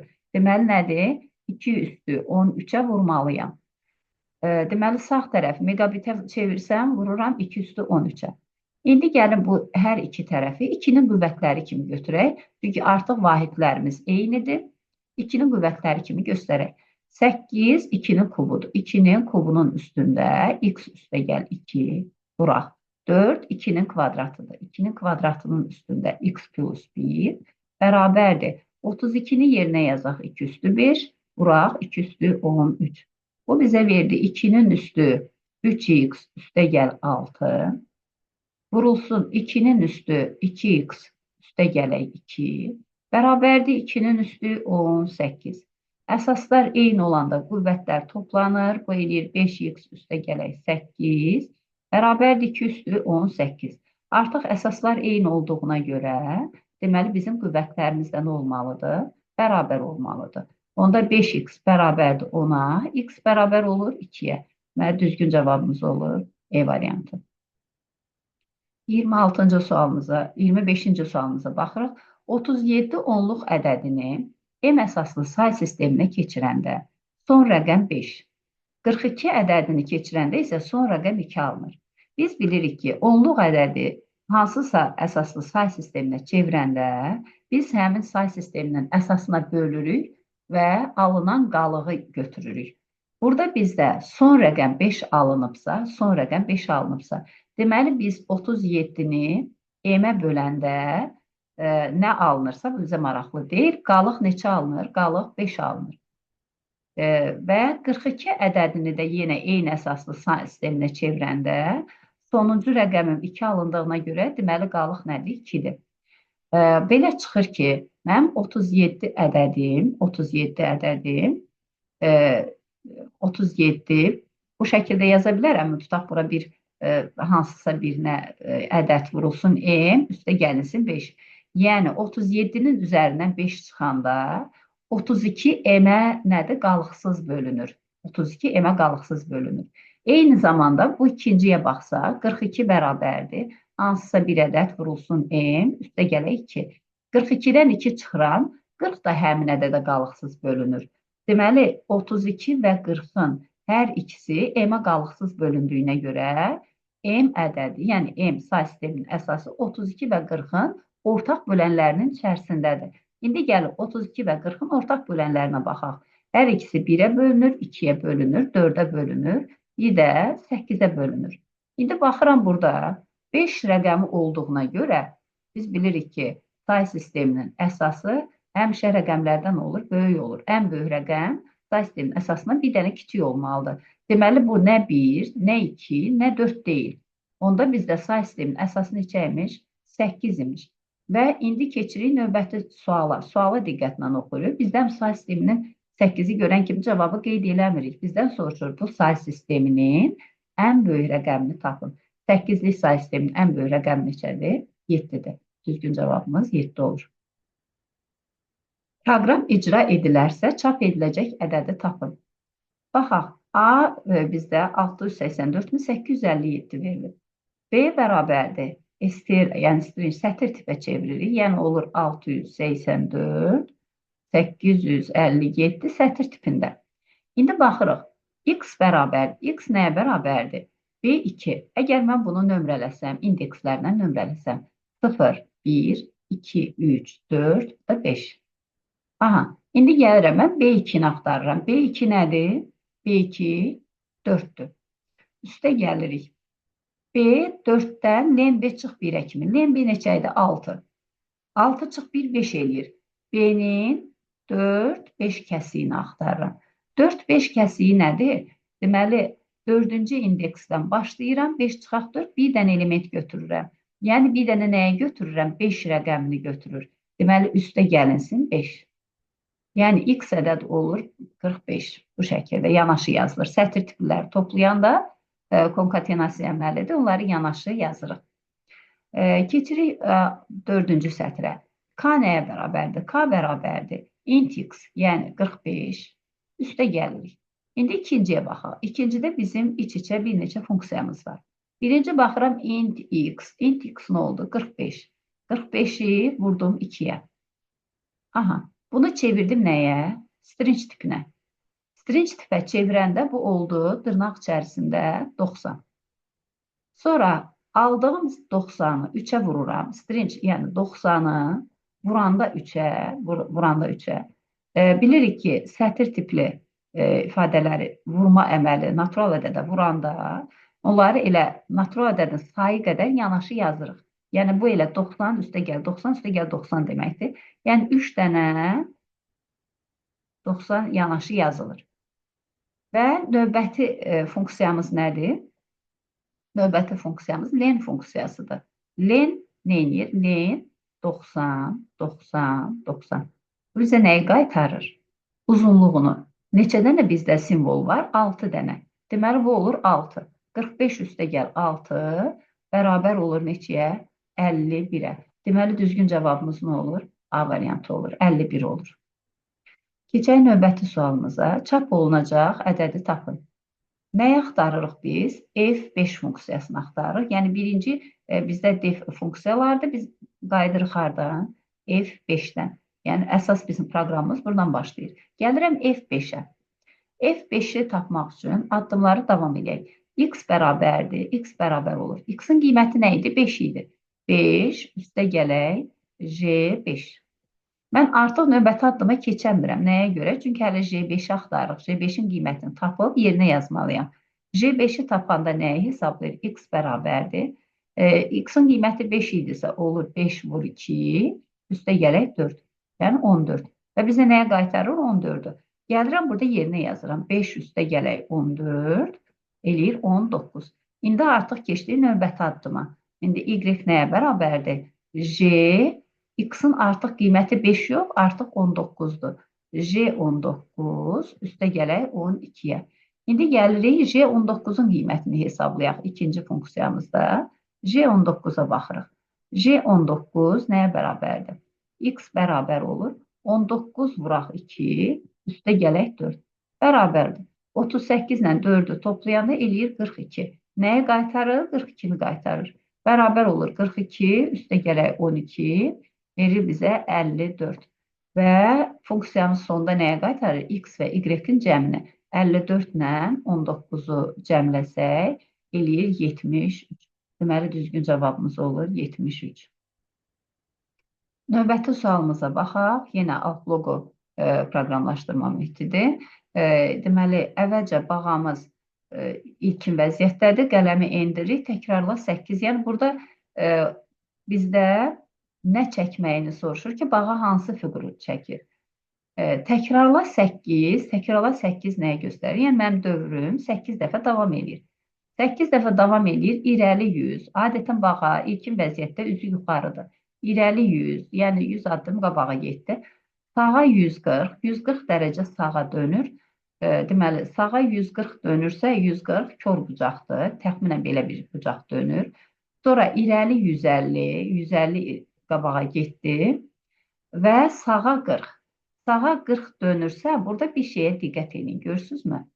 Sağa 40, amma hələ qabağa getmir. Bircə dəqiqə. Deməli, üzü bu tərəfədir. Bu 40 dərəcə sağa dönəndə bu tərəfə dönmüş olur. İndi üzü belə dönmüş oldu. Yəni, üzü aşağıya dönüb, hələ gözləyir.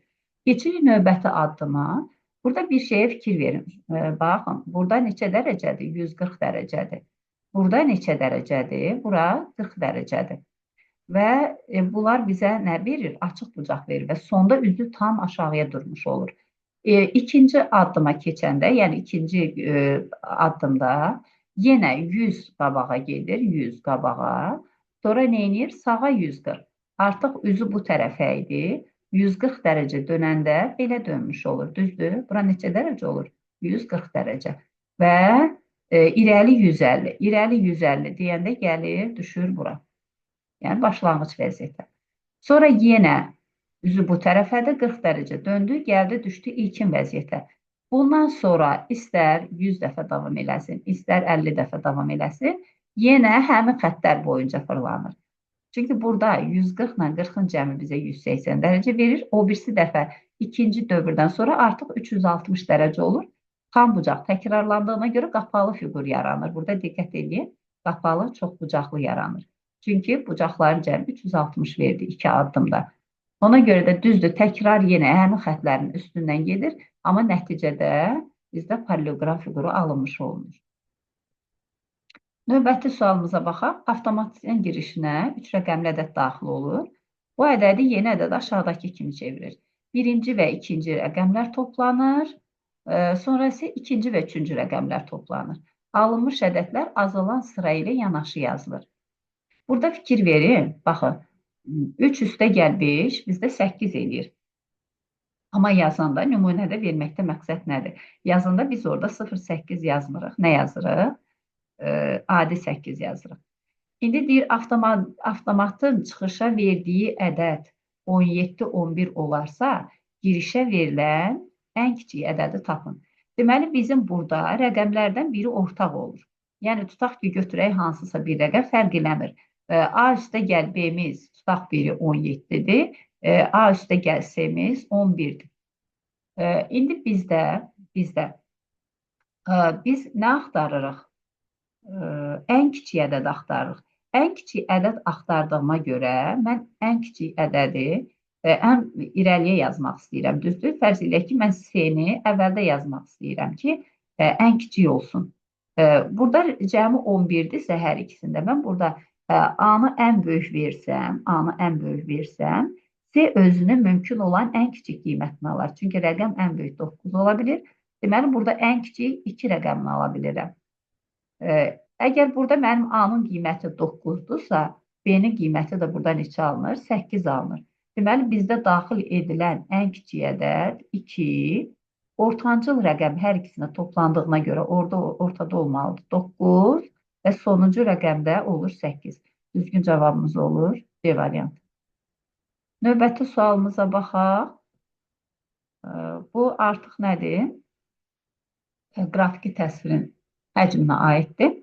Deməli, bu nə? DPI nədir? DPI dot per inch deməkdir. Yəni, hər düyümdə olan nöqtələrin sayını göstərir. Yəni, bir düyümdə, indi bizdə santimetr verir. Mən santimetri düymə necə çevirim? İnç düyümdür da. Bildiyimiz kimi 1 inç, yəni bir düym 2,54 santimetrdir. Ona görə 22,86-nı bölürəm 2,54-ə ki, görün burada neçə düym alınır? 9. 9 dəfə 4, 36, 3 yadda, 9 dəfə 5, 48, 4 yadda, 18, 4 yadda idi, 22. Deməli, bir tərəf olur 9 düym, düymlə 9 vuraq. Bu birisi 30,48-i bölürəm 2,54-ə. 3048-i vergülləri silsək, böləndə 254-ə. Deməli, 304-ün içərisində 254 bir dəfə, 254 qalır 0, burada da 50. 508-in içərisində 254 2 dəfədir. Deməli, bu tərəfdə oldu 12 düym. İndi keçirik növbəti addıma. Hər düymdə bizdə neçə dənə nöqtə var idi? Hər düymdə 128 nöqtə var. İndi gəlirəm, onda bizim şəklin eni olur 9 vuraq 128, şəklin uzunluğu olur 12 vuraq 128 və rəng dərinliyində bizə özü verib 16 bitdir. Deməli, en də bərabərdir 16 bit və biz artıq nəyi hesablamalıyıq? Şəklin həcmini. Şəklin qrafiki informasiyanın həcmi A vuraq B vuraq n idi. Yəni, nöqtələri sayını biz vururuq bir nöqtə üçün ayrılan yaddaş miqdarını, yəni ki, bitlərin sayına. İndi gəlirik 9 vuraq, hamısını 2-nin qüvvəti kimi yazaq. 128 2 üstü 7-dir. 12 vuraq 128, 12-ni biz yazaq 3 vurulsun.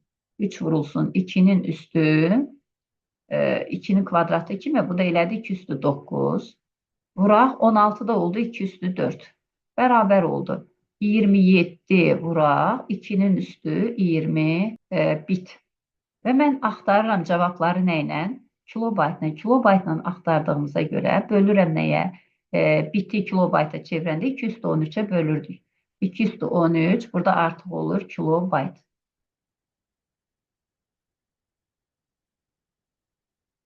Kilobayt bərabərdir. 27 vuraq, 2 üstü 7 kilobayt. İndi qalır nəyi vurmaq? 27-ni 128-ə vurmaq. 3456. Deməli, düzgün cavabımız olur 3456 kilobayt. Keçək növbəti sualımıza baxaq. Bərabərsizliyi ödəyən neçə x tam ədədi var? Hər iki tərəfi onluq say sisteminə çevirək və ədədlərin sayını tapaq. 9B 16-lıq ədədini onluğa çevirəndə 0,1 kimi yazırdıq. 9 vur 16 üstü 1. B ədədi 16-lıq say sistemində 11-ə uyğundur. 11 vuraq 16 üstü 0. Nə verir bizə? 144 üstə gələk 11 verir 155. İndi ən kiçik bu birisini axtaraq. 237 237 8-lik say sistemindən 0 1 2 kimi yazsaq, 2 vuraq 8-in kvadratı. Üstə gələk 3 vur 8 üstü 1, üstə gələk 7 vuraq 8 üstü 0. Nə alınır? 64 vur 2 128. Üstə gələk 24, üstə gələk 7. Bu da 31 ilə 128-i toplayanda elədi 159. İndi x-in qiyməti harda dəyişir? 155 ilə 159-un arasında. 155 və 159 arasındakı tam ədədlər 156, 157 və 158. Deməli, bizim neçə dənə ədədimiz var? 3 dənə. Düzgün cavabımız olur 3. Yəni, burada əgər böyük interval olsa, ən böyük ədəddən, ən böyükdən ən kiçiyi çıxıb, üstə 1 gəlməklə də tapa bilərik. Bu da yenə 3 alınır. Sadəcə yaxındır deyə elə ədədlərin özünü yazdıq. Aha, işıq lövhəsi rəngli lampalardan ibarətdir. Hər lampa 4 rəngdə rənglənə bilər. Ağ, mavi, sarı və qırmızı. Bütün işıqlarda yanır. 500 müxtəlif siqnal ötürmək üçün tabloda ən az neçə lampa olmalıdır? Deməli, biz də əgər 4 müxtəlif vəziyyət ala bilirsə, burada vurma prinsipindən gedə bilərik. Deməli, mənim birinci lampam ağ, mavi, sarı, qırmızı 4 vəziyyətdən birini ala bilir. İkinci lampam, yəni bu artıq mən bundan neçə müxtəlif vəziyyət kodlaşdıra bilirəm? 4 dənə müxtəlif vəziyyət. Keçirəm ikinci lampaya. İkinci lampam nədir? O da yenə 4 vəziyyət alır. 4 vur 4 neçə olur? 16 olur. Hələ 500-ə çatmır. Sonra yenə 4-ə vururam. 64, yenə 500-ə çatmır. Vururam 4-ə, 256, yenə 500-ə çatmır. Və məcbur mən neçənci lampanı götürürəm? 5-ci lampanı götürürəm və 5-ci lampa artıq 500-ü aşır deyə, deməli biz ən az 5 dənə lampa götürməliyik. Bunu düstur kimi də yazmaq olar. Yəni halların sayı n üstü l deyək də, n üstü l böyük bərabər olmalıdır 500-dən. Yəni 4-ün üstü l böyük bərabərdir 500 şərtini ödəyən ən kiçik ədədi tapa bilərik. Bu şəkildə düsturla da 5 götürürük. Keçək növbəti sualımıza. Həcmi 2 kilobayt olan 8 dənə mətn faylı, 11 kilobayt olan 3 dənə qrafik fayl və 121 kilobayt olan 4 ədəd səs faylı yaddaşda nə qədər yer tutur? Klaster ölçüsü 6 kilobayt verib. Yenə bu əməliyyat sistemi mövzusuna aiddir. Baxırıq, mətn faylının həcmi 2 kilobayt olsa da yaddaşda nə qədər yer tutur? 6 kilobayt. Çünki bizim klasterimiz 6 kilobaytdır. Klaster ölçüsü 6 kilobayt olduğuna görə bu 2 kilobayt tutsa da artıq biz bir klasterə birdən artıq fayl yaza bilmədiyimizə görə bunun bir dənəsi 6 kilobaytdır. Deməli 6 kilobaytdan 8 dənə mətn faylı üzərinə gəlirik. Bu 11 kilobaytsa qrafiki faylımız yaddaşda tutur 12 kilobayt yer. Yəni 2 dənə klaster yer tutur. 12 kilobayt vururuq 3 dənə qrafiki faylımız var. Üzərinə gəlirik. 121 kilobayt olan səs faylı 121 kilobaytdırsa yaddaşda tutur nə qədər? 126 kilobayt. Çünki mən bunu 6-ya bölsəm 20 qalıq qaldığına görə o qalıq üçündə əlavə biz bir dənə klaster götürürük. Olur 21 dənə klaster, yəni 126 kilobayt yer tutur. Yəni ümumi biz bunu cəmləsək nə qədər verir bizə? 48, üstə gələk 36, üstə gəlirik 504 və bu ədədləri toplasaq 504, üstə gələk 48, üstə gələk 36. 8, 4, 12, 8 yazırıq bir yadda, bu elədir 8, 588 kilobayt yaddaşda yer tutmuş olur. Növbəti sualımıza baxaq, proqramın nəticəsini müəyyən edin. Deməli, bizim bu yazılışımız nəyə ekvivalentdir? Əgər A bərabərdir, bu şəkildə yazılır. Şərt, orta hissədə şərtdir. Burada if şərt. Burada yazırıq da x, else, y. Yəni, bu necə işləyir? Əgər şərt ödənirsə, x-a bərabər olur, əks halda y-ə bərabər olur. Bunu ümumi klassik qaydayla biz belə yazırdıq. If şərt, onda a bərabərdir x-a, else a bərabərdir y-ə. Yəni, bu yazılış bu yazılışa ekvivalentdir. İndi gəlin bundan istifadə eləyək, görək bizim burada nə alınır. Baxırıq birinci x faiz 3 yazıb. Amma burada şərt görürsünüz, belə baxanda deyərsiniz ki, bu şərt yarımçıqdır. Amma biz əgər if-in içərisində şərtdə hansısa bir ədəd yazmışıq, məsələn, şərt yazmamışıq da, tutaq ki, 3 yazmışamsa, if 3, bu bunu true kimi qəbul eləyir. Çünki bool tipinə çevirəndə, int tipini bool tipinə çevirəndə if-dən sonra bu şərti axtarır, axı bool axtarır. Ona görə bunu bool tipinə çevirir. Sıfırdan fərqli ədədləri görəndə true qaytarır. Sıfır olanda isə false qaytarır. Deməli, nə vaxt false qaytarır? Əgər biz bərabər verməmişiksə. Əgər tam ədəd tipidirsə, sıfırdırsa, bizə false verir. Sətir tipidirsə, boş sətirdirsə, içərisində heç nə yoxdursa, sıfır verir. Əgər orada verilən, şərtin içərisində verilən siyahıdırsa, boş siyahıdırsa, false verir. Və yaxud da tuple boşdursa, içərisi sıfır verir. Lüğət verib, içərisi boşdursa, onda false verir. Yəni, bu hallarda bizdə false olur. Qalan fərqli, sıfırdan fərqli, yəni sətrin içərisində hansısa bir simvol varsa, onda həmişə true qaytarır. İndi baxırıq bizim birinci şərtimizə. Burada şərt isə budur, düzdür. Əgər şərt ödənsə, sol tərəfdəki ifadə yerinə yetirilir. Ödənməsə, sağ tərəfdəki ifadə. Yəni, yerinə yetirilir deyəndə aya mənsub edilir. Baxaq, x-in qiyməti neçədir? 24-dür. 24-ü 3-ə böləndə qalıq nə qalır? 0 qalır. 0 bool tipə çevirəndə, bool 0 bərabər nəyə? False-a. Olsa, yəni ki, yalandır. Yəni, bu şərt ödənmir deyə biz hara keçirik? Avtomatik keçirik ikinci else variantına. Ödənsəydi bunu keçərdik. İndi gəldi else variantının içərisində eyni üsuldan yenə istifadə olunur. Burada da bizim yenə şərtimiz var. Əgər bu şərt ödənsə, birinci operator yerinə yetirilir. Əks halda ikinci yerinə yetirilir. Baxıram indi y bölünsün 2-yə.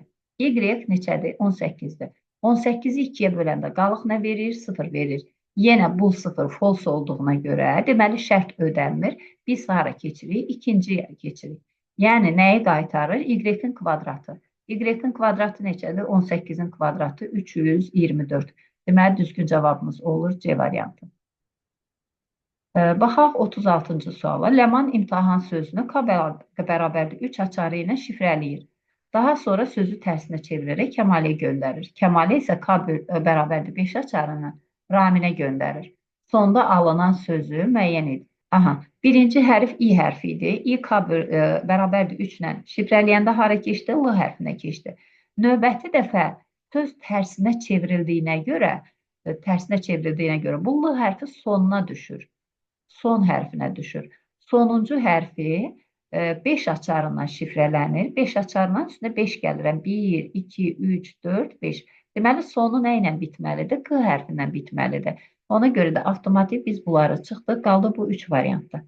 İndi bura baxıram. Sondan əvvəlki. Əslində belə desək, bir dəfə K bərabərdir 3 açarından sonra K bərabərdir 5 açarı olduğuna görə elə bir dəfəlik 8 açarından da tapa bilərik. Çünki eyni hərf yenə sürüşdürülür da, artıq 3 sürüşmüşdü, indi də 5 sürüşür, 8 sürüşür. İndi baxaq, bu axırı qı ilə bitənlərin fərqli simvol götürək. Axırdan əvvəlki simvol, yəni əvvəldən birinci simvol, M hərfi. M hərfini 8 dənə, əvvəl 3 dənə sürüşdürüm, gəlir düşür hara? P-ya. Sonra 5 dənə sürüşdürüm, 1, 2, 3, 4, 5.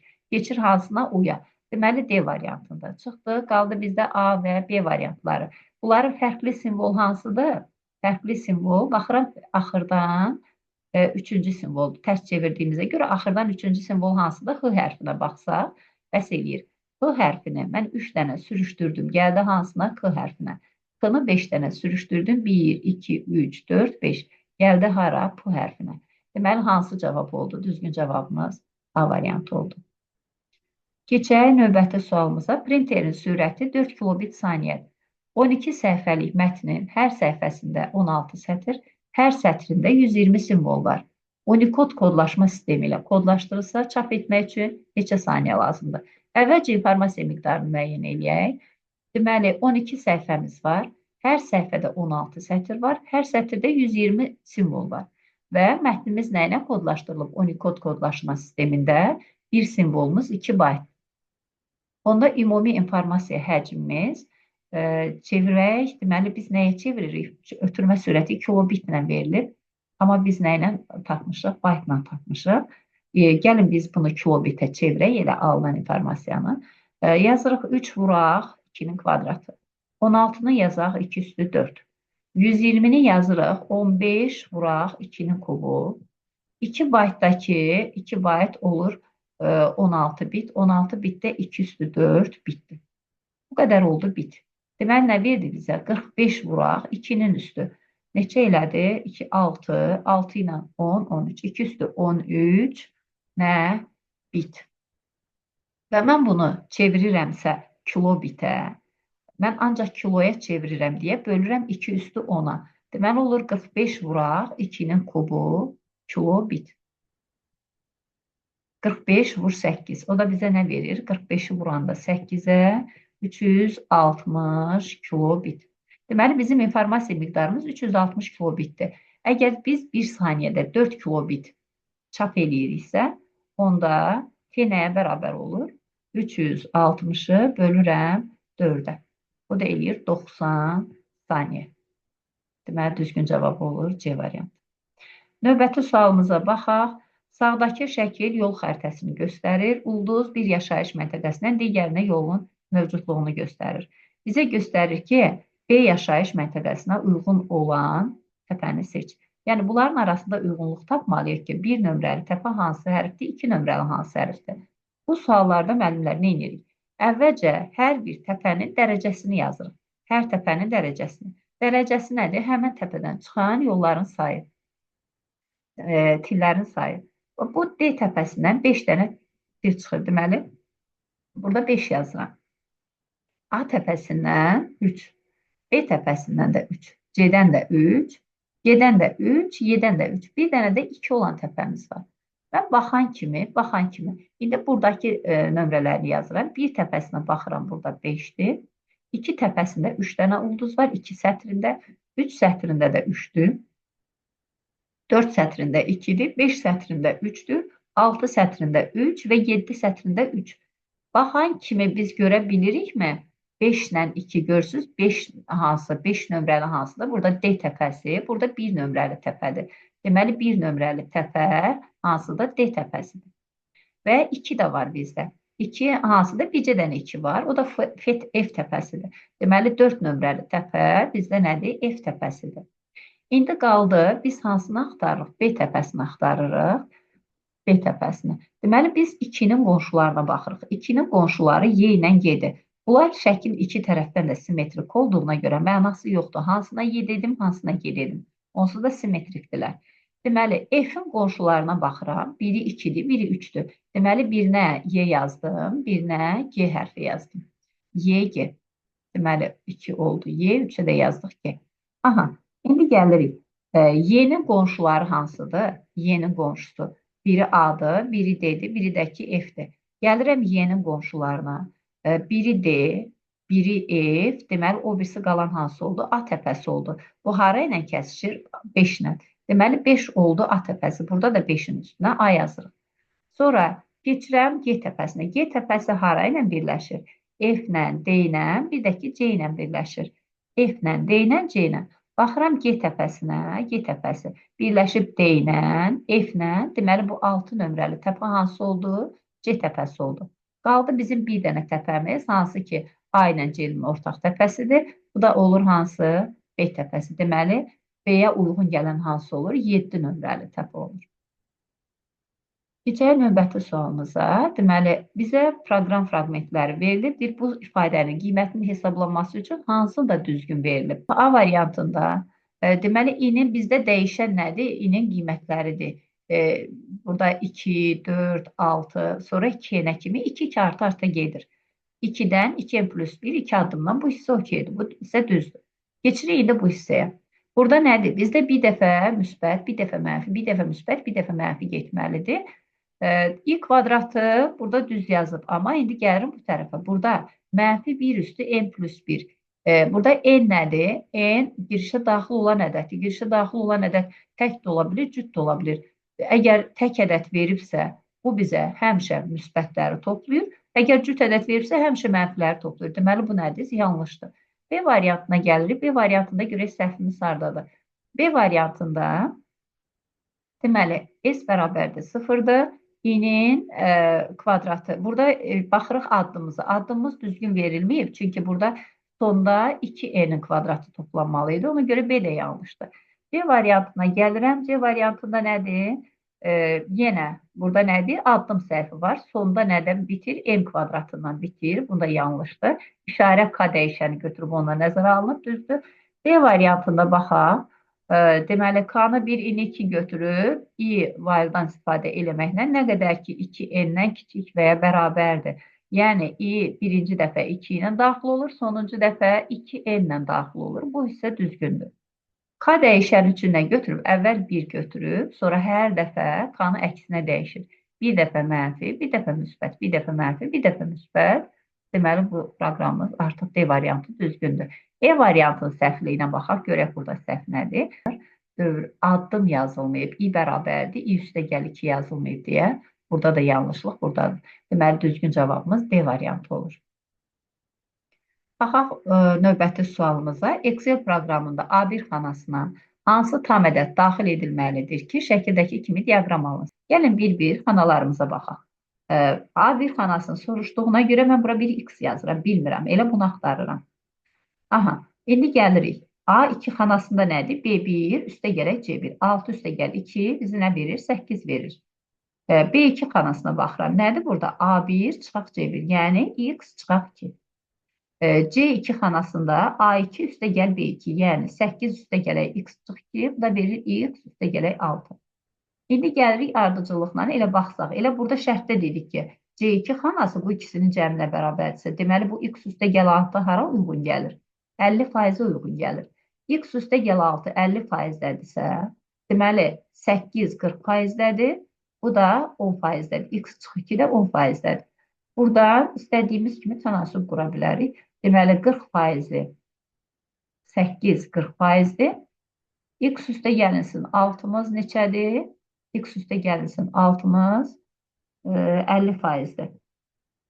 Elə çarpaz vurub tənasüb kimi də yaza bilərik.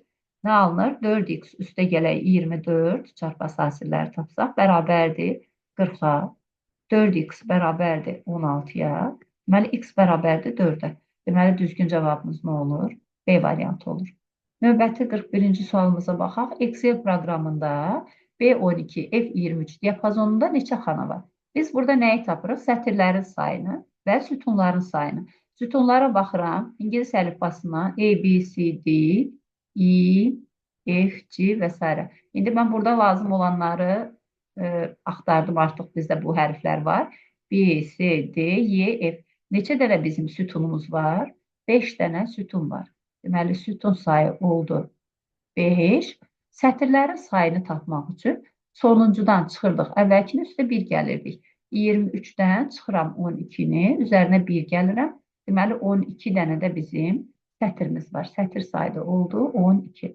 Onda bizim cədvəlimizdə əgər 5 sütun, 12 sətir varsa, ümumi xanaların sayı 5 vuraq 12, 60 dənə xana olur. Deməli, düzgün cavabımız A variantı olur.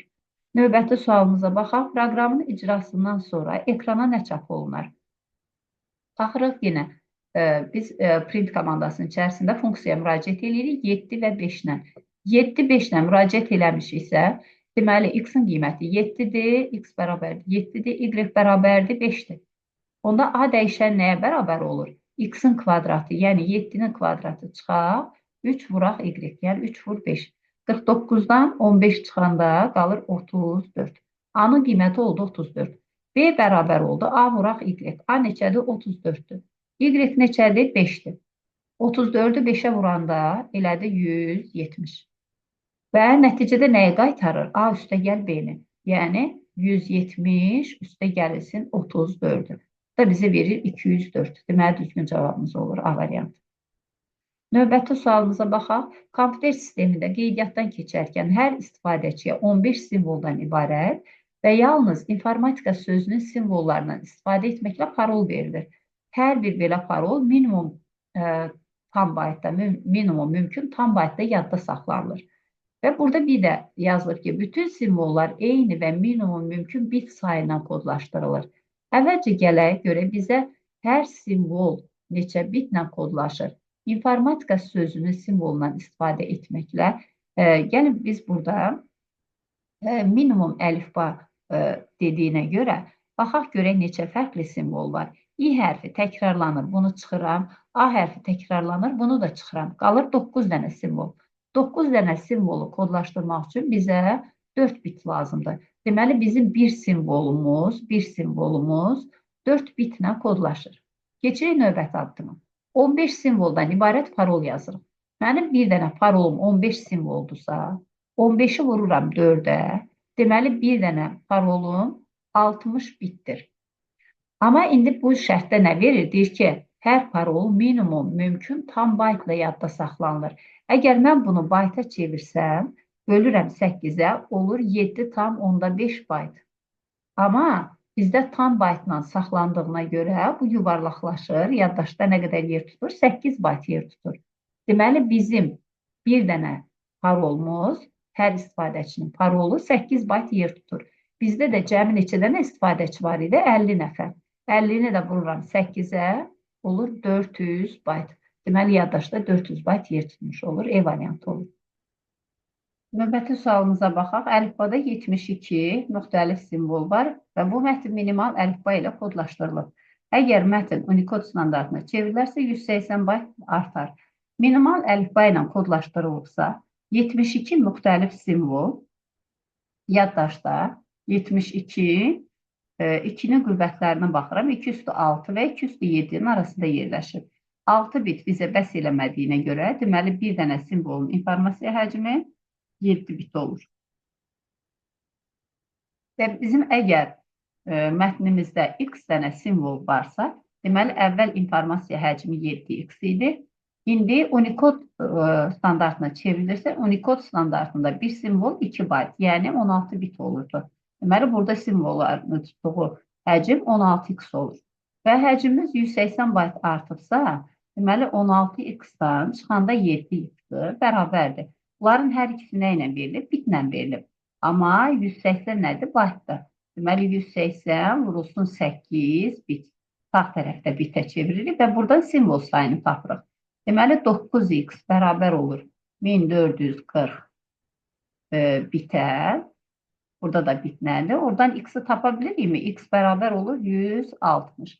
Deməli, bizim cəmi 160 simvolumuz var. Və 160 simvol ASCII standartına kodlaşdırsa, bir simvol yaddaşda 1 bayt olduğuna görə 160 simvolumuzda 160 bayt yer tutur. Deməli, düzgün cavab 160 bayt olur. B variantı olur.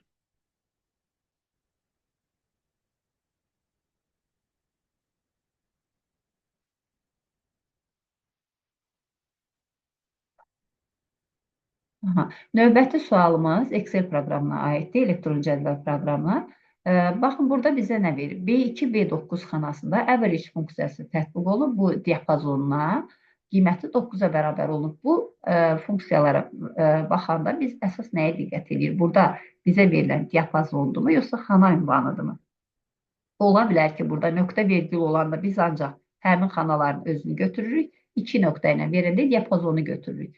Deməli, B sütununu götürmüşük. B sütununun ikincidən başlayır haracan? 9-cu yacan. Mən bir-bir yazmıram. Bunun ədədi ortası 9-a bərabərdir. Görək, burada neçə dənə xana var? 9-dan çıxıram 2-ni, üstə 1 gəlirəm. Deməli, 8 dənə xanadır.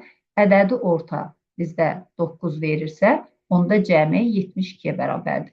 İndi baxırıq növbəti addıma. Deyir, əgər B10 xanasına Sual B2, B9 yazılıbsa, B2, B9-da hesabladıq neçədir? 72 yazılıbsa, average B2, B10 nəyə bərabərdir? İndi gəlirik, average B2, B10-u tətbiq eləsək nə edirik? Bütün hamısının cəmini bölürük nəyə? Sayını. Hamısının cəmi B2, B10 indi bizdə nə verir? B2, B10 deməli, bura qədər neçə idi? Əgər sum tətbiq eləsək, bərabər olur. 72 üstə gəlir. 72, 144. İndi ədədlərimizin sayı neçə dənədir? İndi artıq 9 dənə oldu və 8 idi, biri də əlavə oldu, 9 dənə oldu. Deməli, 9 dənə ədədin ədəd ortası 144 bölünsün 9 bərabərdir 16 alır. Düzgün cavabımız C variantı olur. Keçək növbəti sualımıza. Aha, 12 megabit saniyə sürətlə işləyən modem müəyyən bir məlumatı 1 saniyəyə ötürür. Yəni, bizim informasiya həcmimiz, elə Q-müz nə qədərdir? VT-dir, Q bərabərdir 12 megabit. Bu qədər bizim məlumatımız var. Aha, indi bizə deyir ki, bu məlumat 384 səhifədən ibarət olmaqla 256 simvolluq əlifba ilə kodlaşdırılır və səhifələrin hər birində 2 kilobaytlıq şəkil var. Hər səhifədə orta hesabla neçə simvoldur? Gəlin, ümumi yazaq görək bizim bir səhifəmizdə neçə bayt informasiya olur? Yəni, nə qədər informasiya olur? Deməli, 384 səhifəm var. 384 səhifəm. Hər səhifəmdə deməli, neçə simvol var? Bilmirəm neçə dənə, x dənə simvol var və hər biri hansı bizdə verilibmi, hansı kodlaşdırma ilə? 256 simvolluq kodlaşdırma ilə.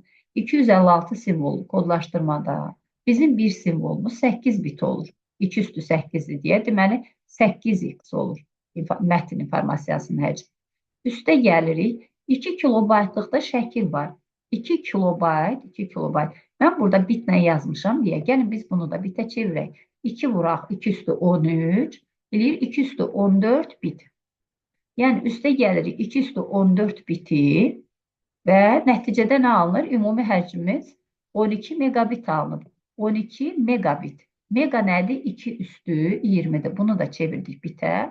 İndi qalır bunu həll eləmək. Deməli, 8x üstə gələk. 2 üstü 14 bərabərdir. 12 vur 2 üstü 20-ni bölək 384-ə. Deməli, hər tərəfi 12-yə bölsək, ya ilə yazaq. 12 vuraq 2 üstü 20 bölüsün 384. 12 ilə 384 ixtisar olur. 32 qalır burada. 32 də 2 üstü 5-dir deyə qalır 2-nin üstü 15. Onda 8x nəyə bərabər oldu? 2 üstü 15 çıxaq 2 üstü 14. Burada da 2-ni çıxardırıq, 2 üstü 14-ü çıxaranda mötərizə xaricinə 2 çıxaq 1, elə 2 üstü 14 qalır. Deməli, x bərabər olur. 2 üstü 14-ü 8-ə böləndə qalır 2 üstü 11. 2 üstü 11 də 2048-dir. Deməli, düzgün cavabımız olur 2048. Növbəti sualımıza baxaq. Verilənlərdən neçəsi xidməti klavişlər qrupuna aiddir? Birinciyə baxırıq. Biz gəlin aid olmayanları çıxaq. F12 nədir? Funksional düymədir. Bunu çıxırıq. Sonra home nədir? Kursori idarə etmə düyməsidir. End, bu da kursori idarə etmə düyməsidir.